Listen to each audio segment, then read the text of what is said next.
आप सभी पत्रकार साथियों का स्वागत है। आज महाराष्ट्र के पूर्व मुख्यमंत्री और विपक्ष के नेता देवेंद्र फडणवीस जी ने घोषणा की थी कि दिवाली के बाद पटाखे फोड़ेंगे। हमें लगता है कि पटाखे भीग गए और आवाज़ नहीं कर पाए। एक माहौल खड़ा किया गया कि नवाब मलिक के बम ब्लास्ट के आरोपियों से संबंध हैं। मैं देवेंद्र जी, आप 1999 में इस शहर में शायद पहली बार आए विधायक बन के, और 62 साल के जीवन में इस शहर में आपसे पहले दिवंगत मुंडे साहब भी नेता थे जो दाऊद से लोगों को जोड़ते रहे। हम जब मंत्री थे उस वक्त भी दाऊद को लेकर मुंडे साहब के बहुत सारे भाषण विधानसभा में होते रहे। लेकिन इस 62 साल के जीवन में या लोक प्रतिनिधि बनने के 26 साल जीवन में इस तरह के आरोप कभी भी हम पर कोई लगा नहीं पाया। आज एक जगह को लेके आपने कुछ कागजात लोगों के सामने रखे,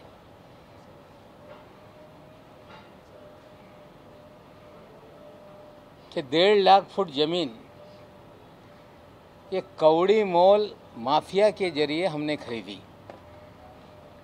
हमें लगता है आपके जो मुखबिर हैं,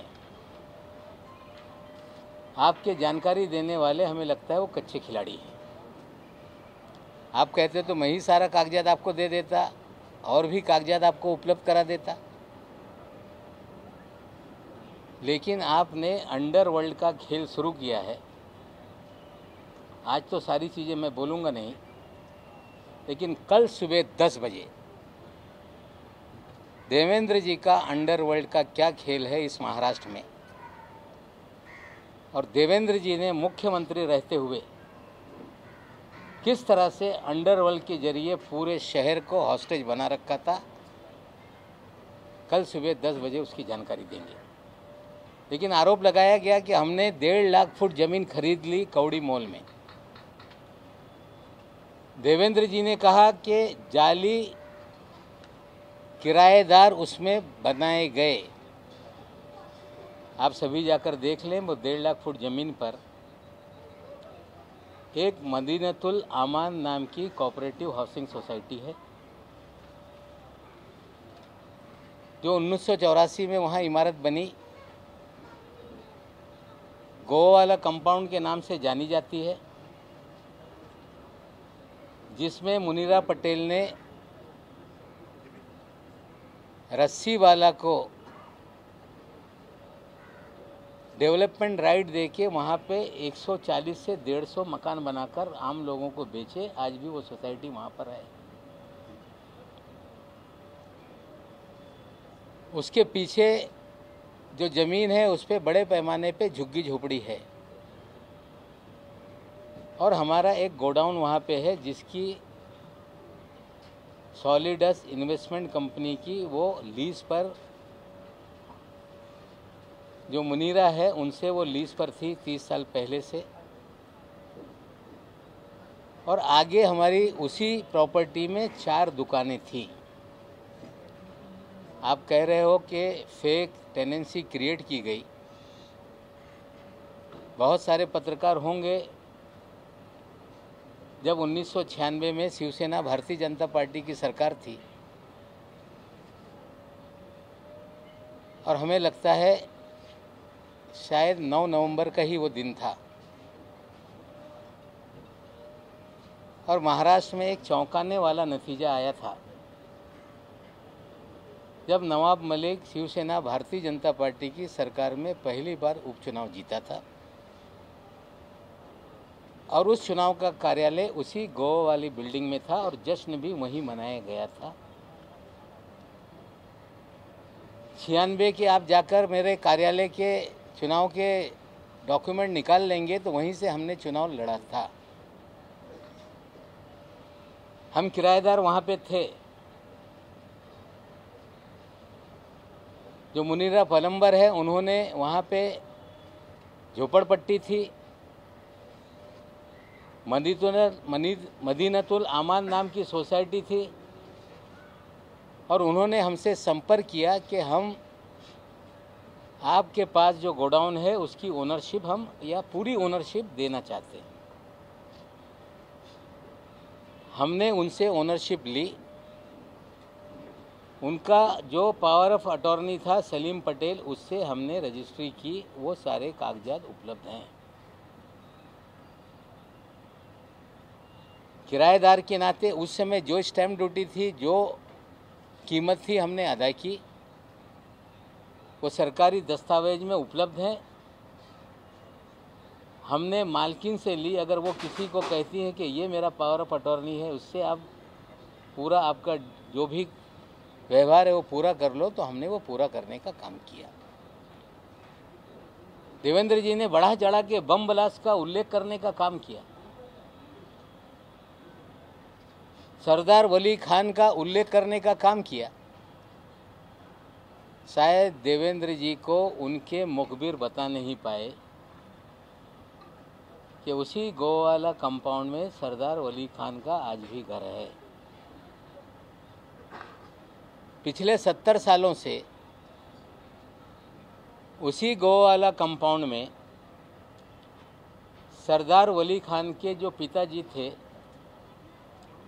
वो गोवा वाला परिवार के एक वॉचमैन की तरह वहाँ पर काम करते थे। और जब हमने संपत्ति गोवा वाला परिवार से ली, तो 300 मीटर पे सरदार वली खान ने अपना नाम चढ़ा लिया था।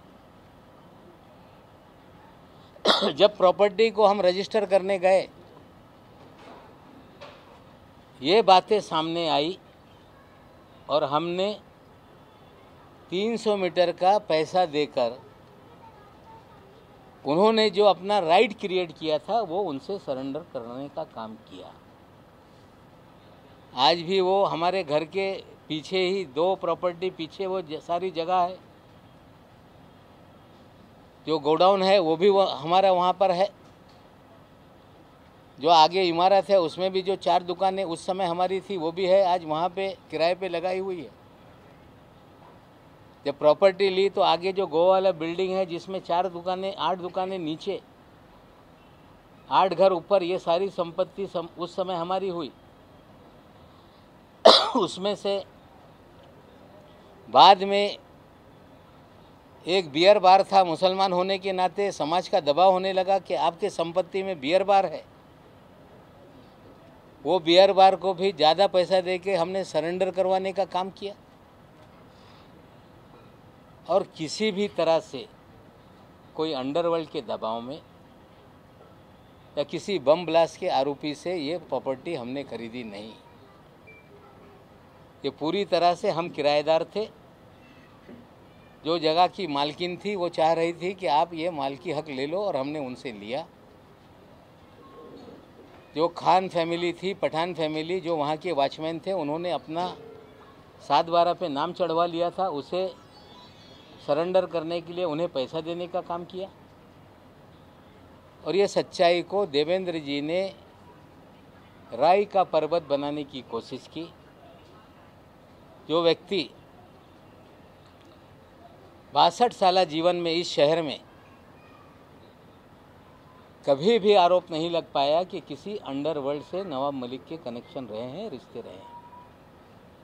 आप कह रहे हैं कि आप जो भी एजेंसी है उसके सामने जाएंगे, जाइए, हम तैयार हैं। हमें लगता है कि झूठ का आडंबर खड़ा कर देने से किसी की प्रतिमा मलिन हो जाएगी। तो हमें लगता है देवेंद्र जी आपकी गलतफहमी है। जो कुछ है सारे दस्तावेज रजिस्ट्री ऑफिस में है। कंपनी का जो भी डिपार्टमेंट है वहाँ पे सारे कागजात हैं। जो पैसे का लेन देन हुआ उसकी स्टैम्प ड्यूटी हमने भरी है। ये कह देना कि 20 रुपया फुट में लिया, हमें लगता है झूठ बोलो तो ज़रा ढंग से बोलो। हमें लगता है झूठ बोलकर नवाब मलिक जो पिछले 7 साल से आपसे लड़ रहा था, पहली बार आपने इस तरह का आरोप लगाया, सरासर बेबुनियाद है। ना नवाब मलिक के किसी अंडरवर्ल्ड के लोगों से रिश्ते रहे, ना नवाब मलिक ने कभी बम ब्लास्ट के लोगों से कोई संपत्ति खरीदी। हाँ, वॉचमैन ने अपना नाम उस पर चढ़ा लिया था, उस वॉचमैन से नाम निकालने के लिए उन्हें पैसे देने के काम किया, ये सच्चाई है। जहाँ तक सवाल है देवेंद्र जी, आपने अंडरवर्ल्ड का खेल शुरू किया है, तो आपको आज मैं कह रहा हूँ कि सुबह 10 बजे आप कह रहे थे कि बम फोड़ देंगे, ये बम नहीं है, आपने आडंबर खड़ा किया। लेकिन नवाब मलिक कल सुबह अंडरवर्ल्ड का हाइड्रोजन बम मुंबई में गिराएगा और देश को बताएगा कि देवेंद्र फडणवीस किस तरह से अंडरवर्ल्ड के जरिए पूरे शहर को हॉस्टेज बनाए हुए थे, किस तरह से एक अंडरवर्ल्ड का सरगना जो विदेश में बैठकर इस शहर से उगाही करता था, वो सरगना किसके लिए काम करता था, वो अधिकारी किसका खास था। और मैं आपको बोलना चाहता हूं कि आज जो मैंने कहा है वो सारी बातें सामने हैं, लेकिन कल सुबह 10 बजे तक का इंतज़ार कीजिए। बम तो फूटा नहीं, लेकिन हाइड्रोजन बम कल सुबह 10 बजे गिरे।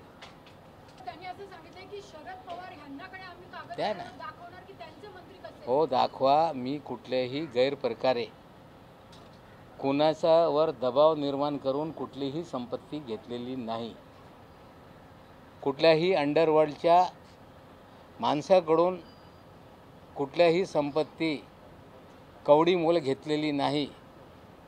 भाडे करू असताना मालकी हक साठी जे पैसे त्या मालकींनी मागितले ते पैसे आम्ही दिले।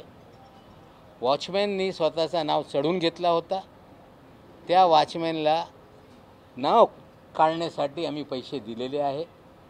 याच्यात माझ्या कुठल्याही अंडरवर्ल्डशी कुठलाही संबंध राहिलेला नाही। मी कवडी मोल जमीन कुठेही घेतलेली नाही। या उलट या मुंबई शहरामध्ये देवेंद्रजीचे जवळची लोक प्लॉट हडप करण्याचे धंदे कुठल्या अधिकाऱ्याच्या माध्यमातून करत होते आणि कुठला आंतरराष्ट्रीय डॉन जो विदेशातून भारतात आला होता तो कुणासाठी काम करत होता, याची माहिती उद्या सकाळी 10 वाजता देऊ।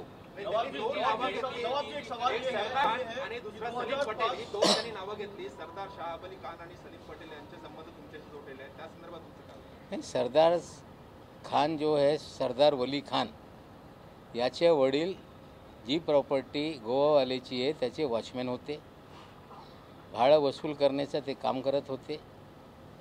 त्यांच्या मुळे ते जे मालिक आहेत ते तरस झाले होते। त्या सरदारनी 7 बारेवर स्वतःचं नाव चढून घेतलं होतं 300 मीटरवर। जेव्हा मालकींनी आम्हाला विकलं तेव्हा त्याचं नाव रिफ्लेक्ट झाल्यामुळे त्यांना आम्ही पैसे दिलेले सत्य परिस्थिती आहे। आणि सलीम पटेल ह्या गोवावाल्याचे पॉवर ऑफ अटॉर्नी होते आणि ज्या मालकनी पॉवर ऑफ अटॉर्नी यांच्याकडून व्यवहार करून घ्या त्यांनी सांगितल्यामुळे हे सगळे व्यवहार म्हणजे भाडे करू असताना मालकी हक घेण्याचं काम आम्ही केलेलं आहे। 2005 में ऐसा आरोप ये है कि 2005 में जो 20 लाख रुपए का फ्लैट आता था, तो 30 लाख रुपए में इतनी सारी जमीन कैसे आपने ली? ये हाँ, झोपड़पट्टी है, आप जाके देख लें। वहाँ पे 140 फ्लैट बने हुए हैं, आप जाके देख लें। वो मदीनतुल आमान जो सोसाइटी है, वो डीम कन्वेंस का मुकदमा डीडीआर के कार्यालय में चला। उन्हें हम कार आउट करके हमारी जो गोडाउन है उसका रास्ता छोड़ के उन्हें हम मालकी हक पे देने के लिए तैयार थे। मदीनतुल आमान के जो सोसाइटी के लोग हैं, वो जो गोडाउन हमारा है, हमारी मालकी का है, हमारा किराए का पहले था, या जो आगे हमारी दुकानें हैं वो सब हमारी संपत्ति है, इस तरह का उन्होंने विवाद किया। उसका भी ऑर्डर डीडीआर के कार्यालय से 2019 में ही हो गया है। ये ज़मीन 3 लाख फुट नहीं, इस ज़मीन पे ऑलरेडी 140 मकान बने हुए हैं।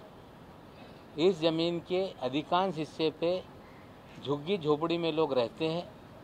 उसमें जो गोडाउन का पोर्शन है या आगे की एक छोटी सी 8 दुकान 8 मकान की इमारत है, उतनी ही अभी चीज़ें हैं। उसमें भी 6 दुकानें हमारे पास हैं, जो पहले से 4 दुकानें थी। बाद में एक शराब खाना हमने खाली करा के लिया।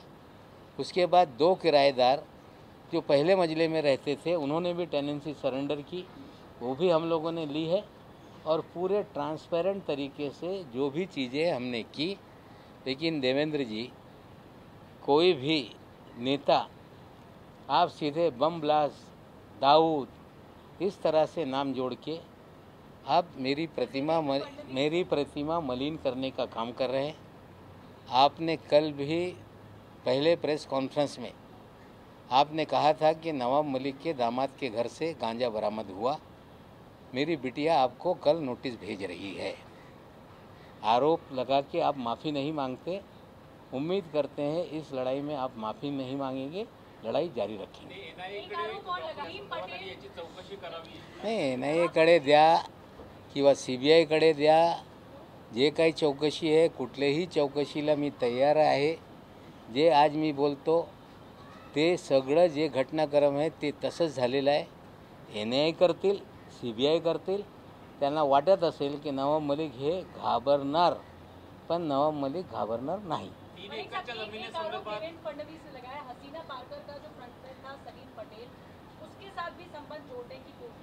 मैं हसीना पारकर को जानता नहीं, ना मैं किसी गैंग वार वाले का किसका क्या रिश्ता है मैं नहीं जानता। Salim Patel as a power of attorney जो गोवा वाले परिवार के थे, उन्होंने गोवा वाले परिवार के लोगों ने हमें उनके ज़रिए ही आप ये रजिस्ट्री करके लो। मालकी हक किराएदार हम पहले से थे और मालकाना हक हमने लिया है। जो एक कहानी रचने की काम की जा रही है, हमें लगता है जांच कोई भी एजेंसी कर ले, हम किसी से डरने वाले नहीं। लेकिन कल सुबह 10 बजे जो हम बताएंगे, शायद उसका इंतजार देवेंद्र जी को होना चाहिए।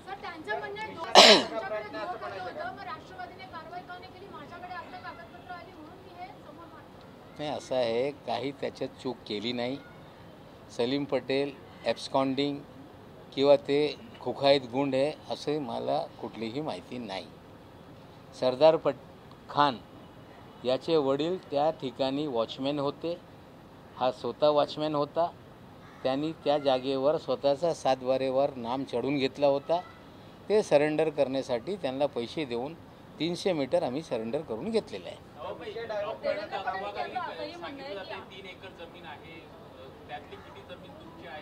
हे बघा, असं 3 एकर असं बोलून चालत नाही। त्याच्यावर मदीनातुल आमान नावाची एक सोसायटी आहे, त्या 84 मध्ये 140 पेक्षा जास्त फ्लॅट तिथे आहे। ती सोसायटी आज तिकडे कार्यरत आहे। त्या सोसायटीचा आमचा डीम कन्व्हेन्ससाठी वाद झाला। 99 साली त्याच्यावर आम्ही त्यांना डीम कन्व्हेन्स करून तो सगळा भाग द्यायला तयार होतो। त्यांचं म्हणणं होतं की गोडाऊन पण आम्हाला पाहिजे, सगळं संपत्ती आमची आहे। ते वाद घालल्यामुळे ते त्यांच्या विरोधात निकाल गेला। ते हायकोर्ट जाऊ शकत आहे। पण जी सोसायटी आहे त्यांना मालकी हक्काने जे त्यांना विकासकांनी हे सोसायटी बनवून दिलेली, याआधी या गोवावाला कुटुंबियांनी डेव्हलपमेंट राईट त्यांना दिलं होता। ते संपूर्ण जागा त्यांना आम्ही डीम कन्व्हेन्स देण्याची आमची तयारी पहिलेपासून होती आणि आज पण आहे। भाई, सलीम पटेल आणि सरदार वली खान यांचा बॉम्बस्फोटाशी संबंध याची आपल्याला कल्पना होती का? असं आहे की सरदार पटेल हे बॉम्बस्फोटचा आरोपी आहे, जगाला माहीत आहे। पण तो तिकडे राहत होता, त्याचा बाप तिकडे वॉचमॅन होता। जर त्यांनी 7 बारेवर स्वतःचे नाव चढून घेतलं आहे, मग आमचा टायटल दुरुस्त करण्यासाठी त्यांनी पैसे मागितले। जी किंमत ठरवली ती जागा आमच्या पोझिशनमध्ये होती। त्यांच्या मालकीवर त्यांनी नाव चढून घेतला होता वॉचमॅन असताना। ते आम्ही त्याला पैसे देऊन ती मालकी आम्ही घेतलेली आहे। असा कुठलाही कायदा नाही। जर तसा कायदा असेल तर त्यांनी कारवाई करावी। फडणवीस यांनी म्हणलेलं आहे की आज जी प्रॉपर्टी त्यांनी नाव घेतलेलं आहे त्याच्या संदर्भात अंडरवर्ल्डशी कनेक्शन आहे, पण तुमच्या इतर काही प्रॉपर्टी आहेत त्याच्या असं बघा, असं आहे, आणखीन एक विषय ते वारंवार ते बोलत राहत आहे। माझ्या मुलांनी बँड्रा इथे मोहम्मद अली आणि त्याची बहीण त्याच्याकडून घर घेतला 4.5 कोटी रुपयाचा. त्या काळामध्ये ही बातमी छापून आली की मोहम्मद अली खान याच्याकडून नवाब मलिकच्या मुलांनी घर खरेदी केलेलं आहे. ते घर सगळे कायदेशीर कारवाई करून ते घर आम्ही खरेदी केला, पैसे दिले, स्टॅम्प ड्युटी भरला. आणि ते काही लोक सांगत होते तो आतंकवादी आहे. आता त्याच्या नवेद नावाचा पोरगा जो काँग्रेसच्या युवकांचा अध्यक्ष होता, त्याची बहीण ही एक बँकमध्ये काम करत होती. त्या लोकांनी घर विकलं आणि ते घर आम्ही जेव्हा खरेदी केलेलं आहे तेव्हाच ही बातमी काही लोकांनी छापली होती. आज मी बोलू इच्छितो, मोहम्मद अली खान यांचं निधन झालेलं आहे. मोहम्मद अली यांच्यावर एक मर्डरचा आरोप होता.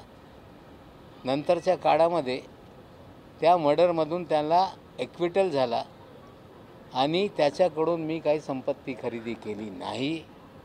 त्यांची मुलगी जे बँकेत काम करत होती, नवेद नावाचा त्यांचा मुलगा, त्यांनी त्या काळामध्ये जवळपास 10-12 वर्षापूर्वी जी किंमत होती ते देऊन खरेदी केली. त्या कुठल्याही त्याच्यावर अटॅचमेंट किंवा कुठल्याही त्याच्यावर असं काही नसताना नुसता अंडरवर्ल्डशी माझा संबंध जोडणं, मला वाटते आता असंच जोडायचं असेल ते दाऊद कासकरचं घर कोकणातला हे सनातननी घेतलेलं आहे. मग सनातनचा दाऊदचा संबंध हे सांगावा काय? आता हे सगळे आरोप होत राहतील. जे काय इन्क्वायरी करायचं आहे त्यांनी करावा, पण नवाब मलिक थांबणार नाही. उद्या सकाळी हायड्रोजन बॉम्ब